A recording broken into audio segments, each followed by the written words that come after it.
Hi, everyone. Sam and I were just recognizing that we coordinated our colors today. So Yes, it's so strange that I'm even wearing a color. So the fact that we match is even more surprising. that's awesome. It is. We have, so if you're not aware, we have some merch that's available. Before we bring our guest on, we'll just chat about our merch, hey? We do, and it's available for purchase. We're only doing online purchases simply because we don't want to deal with cash, and doing it online is far easier for the accountant and keeping track of everything. So we do have online merch, or just merch that you can buy online. So we have our 2 buttons. I love that StreamYard shows things the right way. Otherwise, it would be like backwards. Yes. Fantastic. We have our Truro Famous button, and we have our Local Love Truro button. And these were both made locally at the workshop. We have our Local Love Truro sticker, and this is cut around the shape, which I love that. Yep. And our Truro. Oh, that one's a bit bright, but yeah. Our Truro Famous sticker. So you get all of these 4 items in a set for $12.50 plus tax. Yes, it's mine on my phone. It's like the perfect place to put it. I love it. I have it on my like travel mug, and they're really great stickers because they're really durable. Like I wash my travel mug and it stays on, and it's perfect. So yeah, $12.50 plus tax for the set. You can buy them online at localoftruro.ca. You'll just see a merch part on the website, and they're for local pickup only. If you are away and you do contact us, we can figure out how to get it to you by mail. But if you're local, the pickup is at Clay Cafe, and we'll have them there like the day after. You'll get a little notification that it's ready for pickup. So, join us in our Local Love Truro Famous swag. Very exciting. And we're on to like episode 30 something. I think we're 32. I think it's 32. And we're still having fun. So we're going to keep plugging. And I'm really excited to have our guest here today. We were just talking about how we haven't seen each other in about 4 or more years. We're not entirely sure. Let's bring her up. Tracey Dorrington Skinner. Hey. Hi, Tracey. Hi, everyone. How you doing? Oh, I'm wonderful. I'm doing great. The sun is shining. So I said that this morning, it was like, I don't care how cold it is right now, with the sun shining, it just helps like so much. It makes all the difference. Yeah, that vitamin D boosts your spirits. It really does. And 2 days in a row of sunshine, it's like, are we spoiled or what? Love it. Love it. Yeah. Tracey, so we always sort of pretend like we haven't already been talking before we went live. Of course we were. And I learned that you actually you're not from Truro originally, but we claim you as our own. Well, I was born in Truro, and I grew up in Dartmouth, and I came back home 31 years ago, and I've been planted here since. I mean, I've always been planted here. My roots are here. So yeah. That's awesome. And so 31 years you've been here. And I mean, we talk to a lot of people, obviously, in these chats who everybody knows. I feel like you're another one of those people that everybody knows when they see them. These days, because I know the last time we chatted, I think, was when you were still with the Women's Resource Center. Now, that was a while ago. Yeah, that was a while ago. Since then I've done a number of things, and they've all been really wonderful learning opportunities for me. When I moved on to work with the Association of Black Social Workers, and they had a 4-year project called Creating Communities of Care. And of course, that was a program that was that we were designing to help women, through their trauma and after trauma and that kind of stuff. And then COVID happened. And so when COVID happened, they very quickly moved on and established an emergency response line for the hotspot that was identified in North Preston. And so as a result of that, they were able to get together very quickly a team of people from physical wellnesses, mental wellnesses, spiritual wellness, even an income support program to ensure that the folks that, either tested positive or whatever, were able to stay in their homes and were able to, be treat it with a little love, you know. So they identified some people in the community that delivered those services to them. Either if they needed medical services, they did that virtually, and we had people on the ground dropping boxes off at people's doors.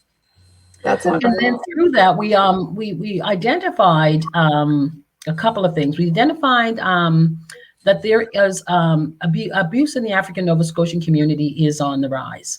And so some of the folks that were involved with that, along with myself, we saw the need for a sexual assault center. And so we got together and we wrote a little grant. We sent that away, and lo and behold, they approved us to be the African Nova Scotian Sexual Assault Center. So we hope to have those services right across the province. We are definitely in our infancy, grassroots stages. So what it looks like in its rollout, we're going through that now. It's a wonderful process. It's an exciting process, and that and also we have a little group here, and it's called Black Girl Magic. And Black Girl Magic is a group of women, local women, who saw the need to be able to supply some resources to the African Nova Scotian community in general. And so to that end, we filled out with the Registry of Joint Stocks for Incorporation, and that was granted. So we've been granted society status. And so again, that's in its infancy stage. But already we are talking with the Women's Centers Connect to see if we can't transition into an African Nova Scotian Women's Resource Center. That So is you're not doing anything right now, Tracey. Oh, no, I'm just twiddling my thumbs. It's so exciting, and that's you just received the news on the sexual assault center. Was it last week? Last week, yes. Yeah. So congratulations on that. Thank you so much. It's definitely a collected effort, and the women and men that are involved are very well trained. They've been working in their fields for a number of years. A lot of them are co-founders of other organizations as well. So that history piece and, all of that stuff that for rationale, they are well aware of and experienced and versed in. Yeah.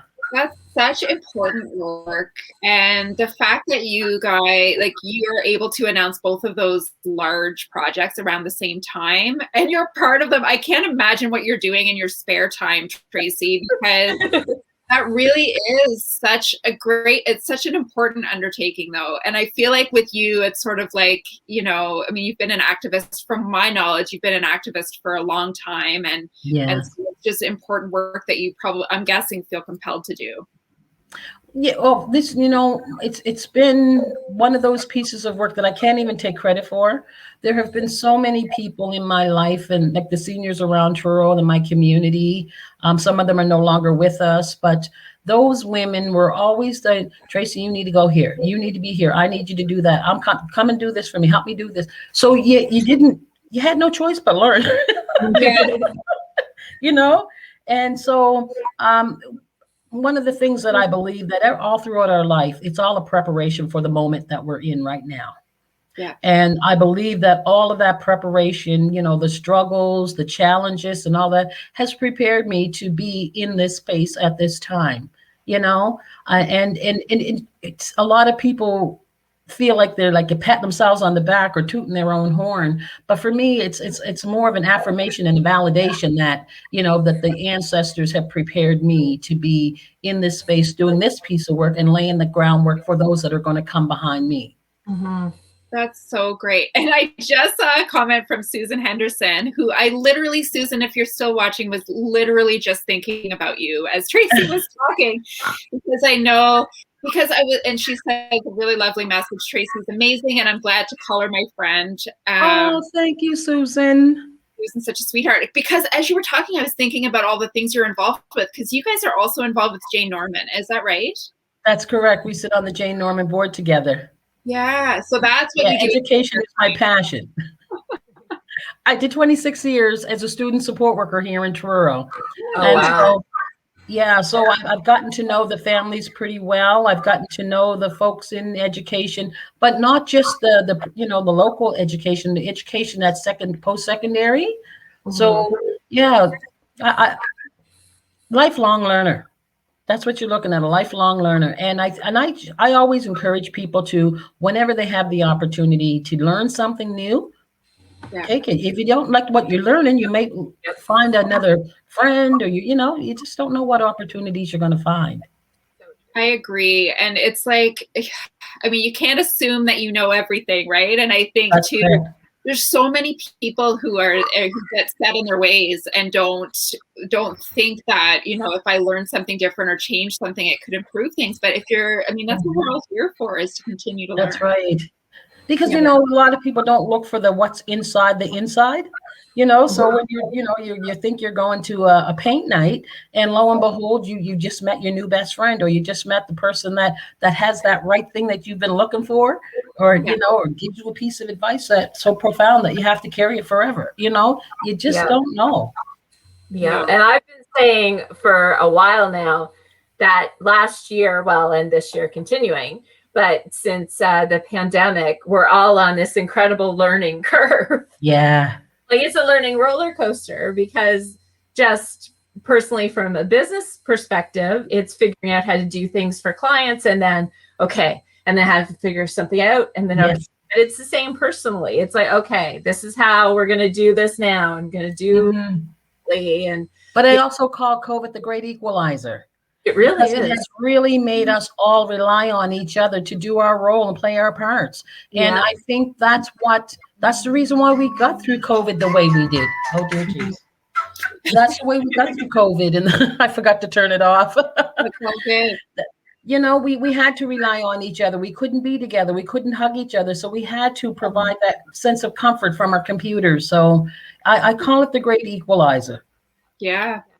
That's a great way of putting it. And we were talking a bit before we went live too about how our community has come together.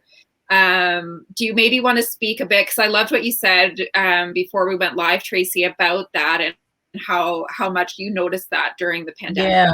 Well, the reason why I noticed that we had, like, I don't have to reiterate, we had a number of things happen while we were in lockdown. And one of them that happened was the little fella that went missing. Yeah. And I live right across the street from where they were searching. Oh. And I seen those helicopters and the emergency vehicles there for days. And it had a great impact on me. Mm-hmm. But I also heard community reaching out, that poor mother, what is she going through?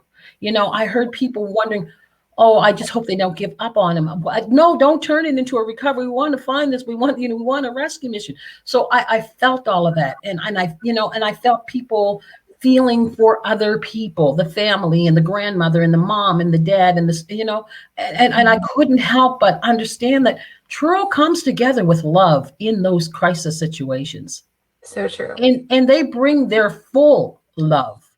You know what I mean? The way the community in Portapique was supported through that mass shooting, like, it just, it really makes me emotional to see the people have that much caring and love that they will give, especially at the time when it's most needed, to give anything that they possibly can. Yes. And that's what I love about Truro. And color is not an indicator in that love. And that's what I love. Mm-hmm. Right. Yes, 100%. And of course, within that, and obviously on a different level, was the Black Lives Matter rally that happened too. And I know you spoke at that rally. Yes. So my daughter was one of the folks that was instrumental in helping that get together. I wondered if that was your daughter. Okay.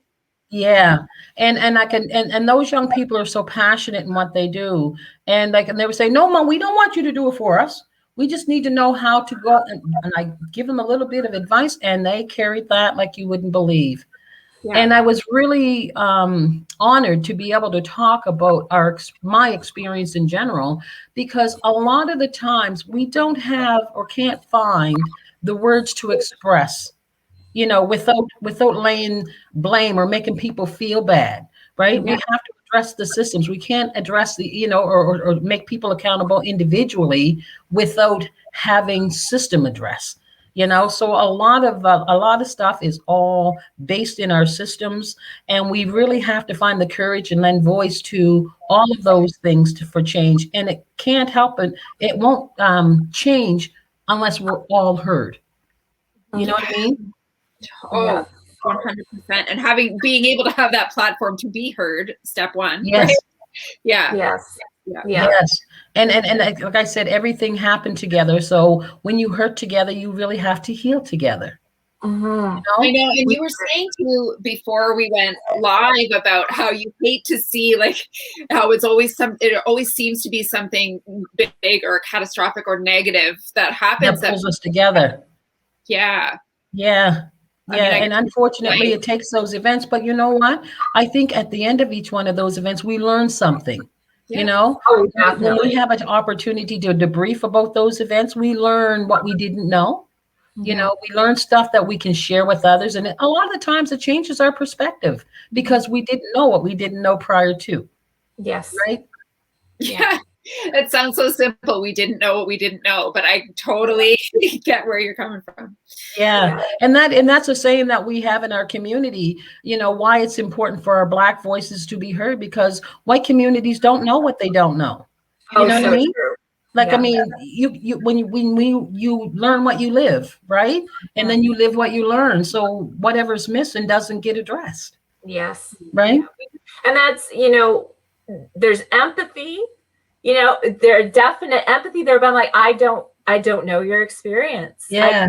And that's, I think this year, when you think back to, kind of where our mindsets were a year ago versus now, that's the summer and everything that's happened since with the Black Lives Matter movement, I think really opened, and myself included, opened a lot of eyes to knowing that I had white privilege, but then actually going, oh, geez, there's a lot I could be doing that just kind of helps in the way I'm able to help. Right. And I think that's what the Black Lives Matter wanted to get across, is that for those that learn as they learn, to share that information with others, because it's one thing to hear my voice all the time and it's like, oh, we're tired of hearing her. But when it comes from a Michelle McCann or a Sam Medor who has, a different perspective on the same thing, how your peers, taking the information that you share, right? So when you're sharing, our perspective with your voice, it has that much of an impact because you folks are influencers too. Just in a much different way, Tracey. But thank you for saying that. Yeah, well, I mean, that's the way we get the message out, right? Because I mean, eventually people get tired of saying the same thing over and over again. And then people get tired of listening to the same voice, So when you're having the same message being said in a different way from, your perspective, then it kind of gets received differently. Yeah. I think there's been a huge impact on young people as well. Like just knowing, I have a friend who has a 15-year-old daughter who always the things she knows at 15. And I cared about how my jeans fit, Right. And she's very aware and very, I don't want to say woke, but Yes. Well, there's no way that at 31 that I would, take on a Black Lives Matter movement and organize a Black Lives Matter movement. Right. Our young people get it. They really, and they're very vocal, and they come together very quickly through, social media and their cell phones and everything. They can get 100 people together in under 10 minutes. You know what I mean? So, they're able to do this, and they're very passionate about what they're, telling people. But this is what I love, is that they're not telling it in the same way that I told it. Mm-hmm. You know what I mean?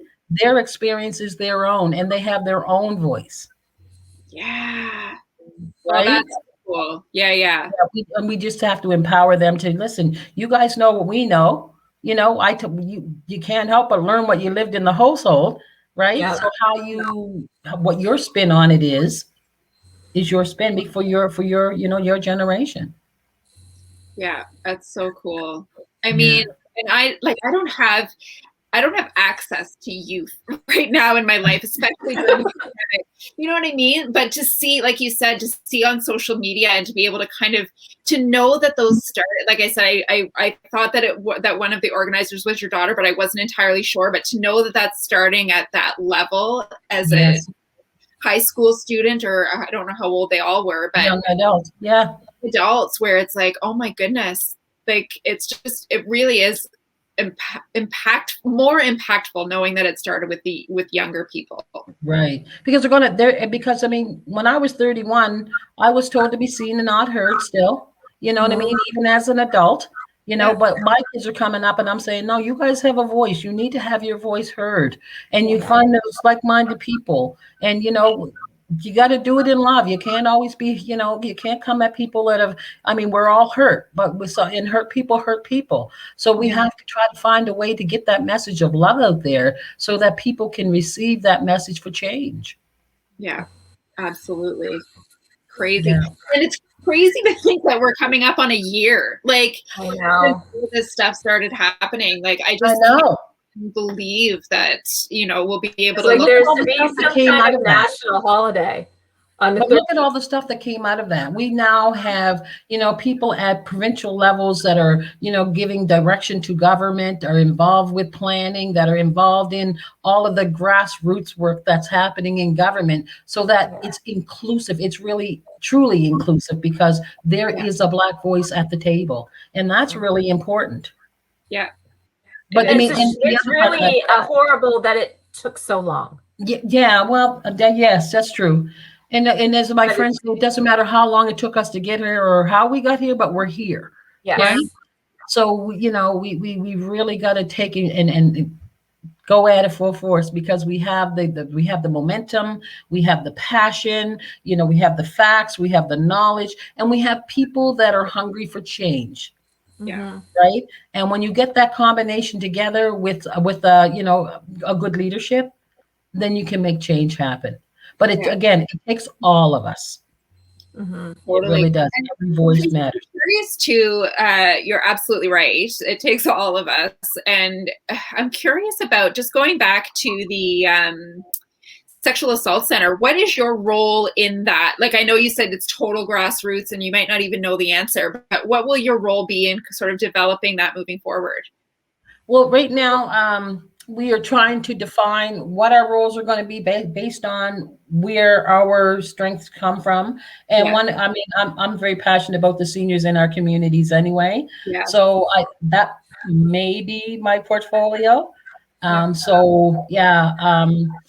Social inclusion and really utilizing the strengths that the seniors bring, the challenges that they've overcome, and to really empower them to really share that in a way that our youth coming up can glean information from them that they can apply to their lives. Right. Yeah. Yeah. But I mean, and there's a lot of history in our community, shared stuff that we carry, so maybe have some conversation around why we carry that and what we don't have to carry, maybe, you know what I mean? It all depends on what the need for the community is, because of course our needs for our seniors are a little more unique than, our general populations. So, how can we empower those ladies and gentlemen in our community to share the wealth of experience and wisdom that they have? It's such a beast, but it's also so exciting to be starting fresh. Do you know what I mean? Yeah. It's overwhelming, I'm sure, to look at it, the big picture of all the possibilities, but also exciting. It's that balance. Yeah. And I'm loving the way a lot of them, like, they kind of intersect and cross over each other. Yes. You know what I mean? So one thing, with as it impacts the larger community, it's going to have a different impact on the seniors and of course an impact on our youth. So, just to be able to find what that is, and how do we put some resources and programs and stuff around that so that when you guys are going to buy into that program and going to actually come and share that program and all of that. And it seems like, and to me, it's a media thing that the generations are being so divided lately. Yeah. The boomers and everybody divided. But when generations come together, they're more alike than they're different. Oh, right? Yes. Oh, yes. And that's humanity in general. Because if we think about it, we have way more unique things that are the same about us than we have difference about us. Exactly. You know, I remember years and years ago, I was taking a pharmaceutical course, and we were talking about, you know, how the medications are on the shelf. And he says, the instructor says to me, it's just like your kitchen. Everybody has a kitchen. Everybody has dishes. They're all in different cupboards and different drawers. Right? Yes. So simple. Right? It's so true. Yeah. Yeah. We all eat and sleep and breathe the same as everybody else. Our differences are slight, but it's when you look back at the historical piece of it, it's what that is what we call it, the slave master mentality, is to use those differences to continue to further separate us, right? Whether Yeah. you're light skinned or dark skinned, man, woman, where you work, and all that kind of stuff. It's all, you know, all ways that were intentionally devised to instill, you know, mistrust and separation. Yeah. So, It's you always know, an us versus them kind of. yes, always, as opposed Which- to we need to work together. Exactly. And that, I mean, we're not going to go into it, but the past 4 years in America made that very obvious that it was almost made to be okay. Yes, You know, other people are to blame for what's wrong with me. right. But yeah. And I mean, and we all have a role, because I mean, as much as I've been hurt, I'm sure I've hurt. You know what I mean? So we all have to, you know, just claim what we've, you know, it's not about a judgment piece. It's what we need to do to clear. It's what we need to do to move on. We call it, in my community, we have a thing called Sankofa.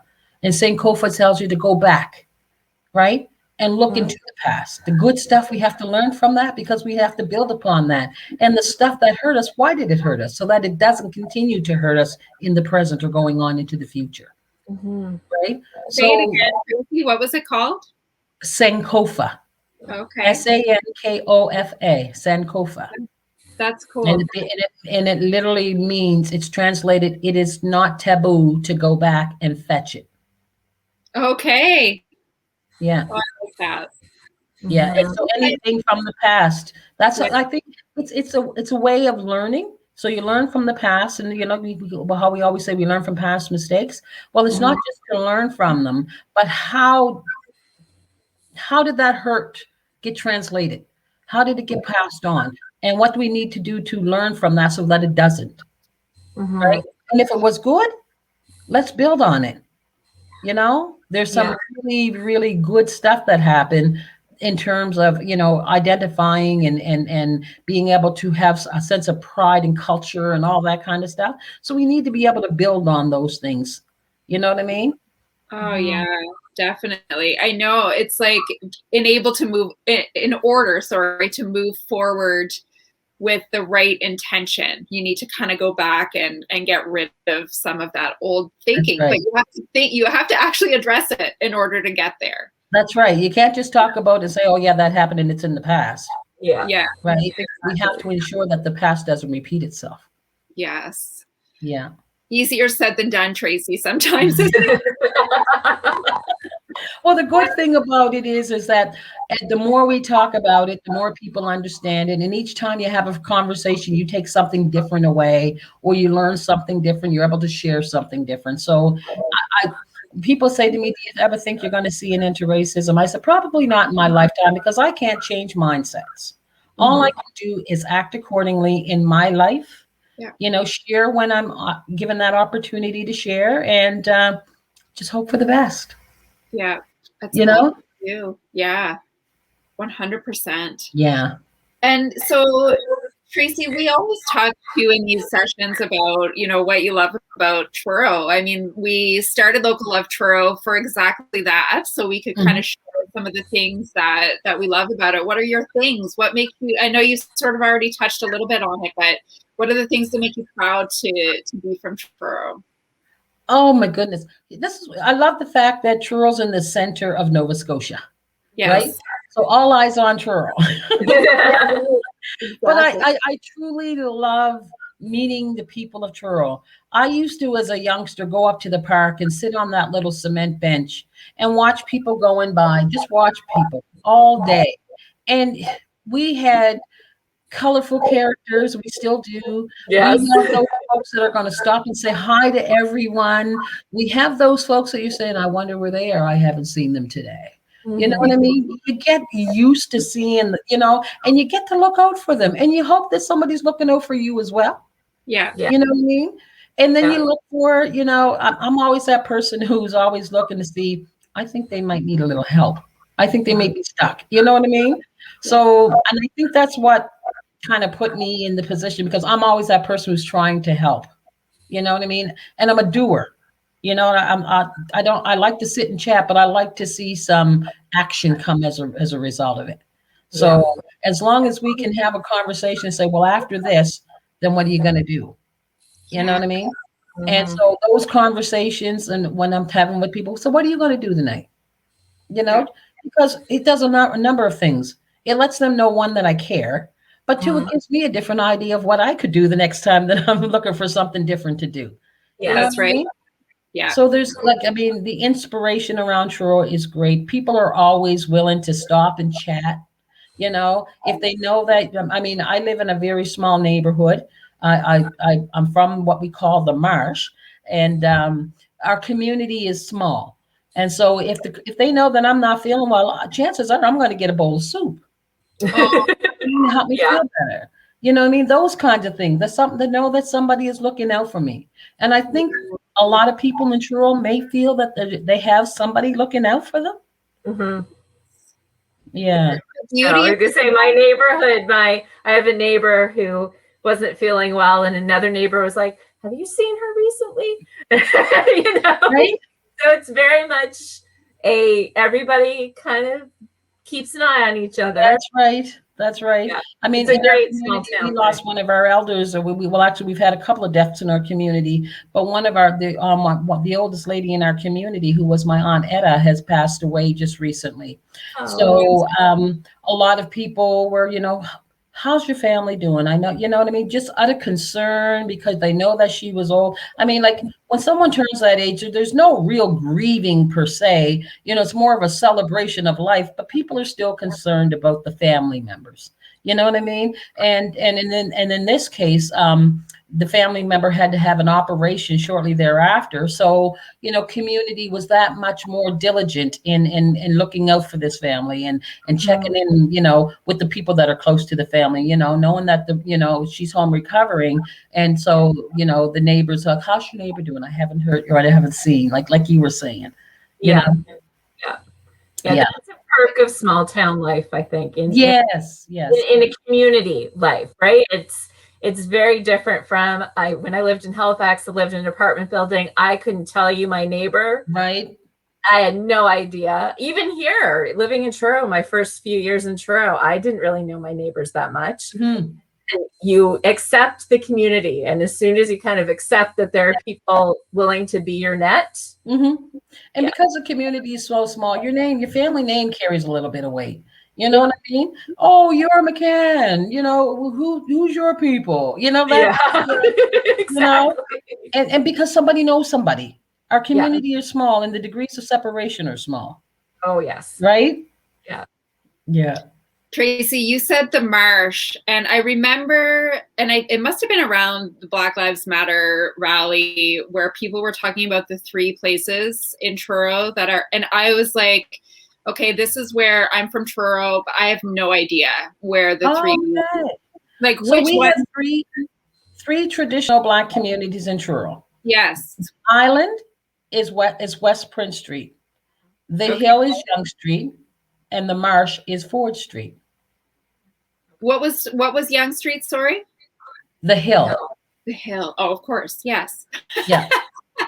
Makes sense. That's where traditionally Black people, Black neighborhoods existed, and most of the street was Black. But today, it's ironic that you could go up the hill and start at the train tracks, and you would see Black faces all up the way the hill till you get to the dump. Well, now you're way up past the school before you see a Black family. Yeah.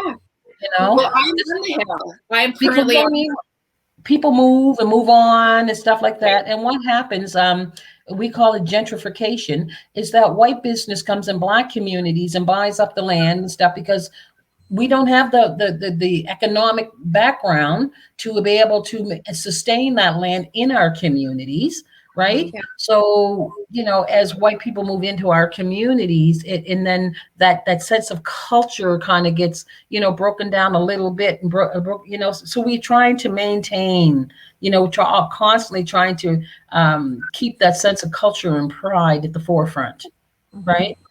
Yeah. Because I feel like Yonge Street might be the only one that's not largely a Black community any longer. Like, I think am I right in saying that West Prince is certainly our largest Black community. Yeah. The Marsh is not as predominantly Black as it was. There are still some Black families living there, and homesteads are there. And the same with the Hill, but they're more and more, like, I mean, we have a couple of apartment buildings on Ford Street now that were never there before, and so, I mean, with that development comes, other communities come into your community, and, and as a matter of fact, that's where the Watch and Deer While Black issue came out of. And so we have some senior women in our community that were taking some pictures of the deer, and the folks in the community who had no idea of the history of our community or who these ladies were in relation to Ford Street called the police. And I don't know exactly what the interaction was, but I mean, when you think of the folks that have put blood, sweat, and tears into the building of Ford Street, specifically those Black people who, put their hard work in, only to come, so many years later to be having the police called on you in your own community, your own traditional community. So there's all kinds of learning that has to happen there. You know what I mean? There's all kinds of Sankofa stuff that has to happen. Yes. To go back and to understand those pieces and why that was had such an impact on our community and those women. I'm going to use Sankofa and sound really smart one of these days. I'm going to keep that stored in the back of my mind and pull that out in conversation. Right? Yeah, I'm going to sound real smart and educated, Tracey. Thank you. Right?